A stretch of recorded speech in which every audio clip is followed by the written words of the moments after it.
Hi everyone, Ugadi పండుగ ఎప్పుడు జరుపుకుంటారు, ఎలా జరుపుకుంటారు అనేది ఈ వీడియోలో చూపిస్తాను. దయచేసి నా వీడియోని స్కిప్ చేయకుండా పూర్తిగా చూడండి. నా ఛానల్ని సబ్స్క్రైబ్ చేసి లైక్ చేయండి. పూర్వకాలంలో భూలోకంలో పాపకర్మలు విపరీతంగా పెరిగిపోయాయి. దుష్టులు పెరిగి ధర్మం క్షీణించసాగింది. దేవతలు ఈ పరిస్థితిని చూసి చింతించారు. ఆ కాలంలో బ్రహ్మదేవుడు కొత్త సంవత్సరాన్ని సృష్టించాలని నిర్ణయించుకున్నారు. సత్యయుగం మొదలైన రోజును ఉగాది అని పిలుస్తారు. ఉగాది అంటే యుగాది అనే పదం నుండి ఉద్భవించింది.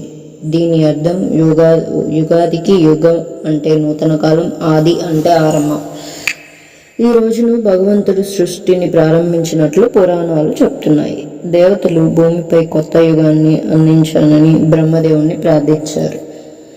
ఆయన సృష్టి క్రమాన్ని ప్రారంభించి కాలచక్రాన్ని ఏర్పరిచి సంవత్సరాలను నిర్దేశించాడు. ప్రతి ఏడాది ఉగాది రోజున భూమి పునరుద్ధరింపబడుతుంది, ప్రకృతి కొత్తగా విరాజిల్లుతుంది. ఇక భూలోకంలో ప్రజలు ఈ రోజును పండగగా జరుపుకోవడం ప్రారంభించారు. తీయటి, పుల్లటి, కారంగా ఉండే ఉగాది పచ్చడి భవిష్యత్తులో వచ్చే అనేక అనుభవాలను సూచిస్తుంది.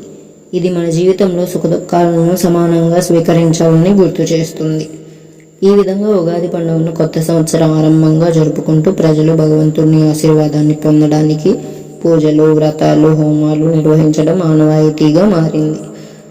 పూర్వం కాలచక్రాన్ని నడిపే విష్ణుమూర్తి యుగాలను నియంత్రించేవాడు. ఆయన శ్రీ మహావిష్ణు రూపంలో ఉండి 4 యుగాలను సృష్టించాడు: సత్య, త్రేతర, ద్వాపర, కలి. ఒకసారి కలియుగం ప్రారంభమయ్యే సమయానికి భూలోకంలో పాపకర్మలు విపరీతంగా పెరిగిపోయాయి. అప్పుడు దేవతలు, ఋషులు, మునులు అందరూ కలిసి విష్ణుమూర్తిని ప్రార్థించారు. విష్ణుమూర్తి వారికి ప్రత్యక్షమై ప్రతి యుగం ముగిసిన తరువాత భూమి పునరుద్ధరణమవుతుంది. ప్రతి యుగాది నాడు కొత్త సంవత్సరాన్ని ఆరంభించండి.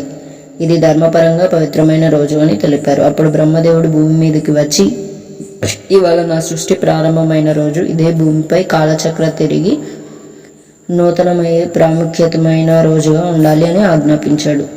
శకకర్త శ్రీ శాలివాహన చక్రవర్తి ఉగాది రోజునే తన రాజ్యాన్ని స్థాపించాడని కథలు చెప్తున్నాయి. అంతేకాదు శ్రీకృష్ణదేవరాయలు కూడా తమ ఆముక్త మాల్యద కావ్యాన్ని ఉగాది పండుగ రోజునే ప్రారంభించారని చరిత్ర చెబుతోంది. ఈ రోజును ప్రత్యేకంగా ఉగాది పచ్చడి తింటారు. అది 6 రుచులతో ఉంటుంది. తీపి ఆనందాన్ని సూచిస్తుంది, పులుపు అనుభవంలో వచ్చే చేదు సంఘటనలు, కారం ఆసక్తి, ఉద్వేగాన్ని తెలియజేస్తుంది, చేదు దుఃఖాన్ని ప్రతిబింబిస్తుంది, వగరు ఆశ్చర్యాలను సూచిస్తుంది, ఉప్పు జీవితంలో సమతూలంగా ఉండడాన్ని సూచిస్తుంది. ఈ రోజును పంచాంగ శ్రవణం చేయడం ఆనాది నుండి వస్తున్న ఆచారం. భవిష్యత్తును తెలియజేయడానికి భవిష్య రాశి ఫలాలను చదివిస్తారు.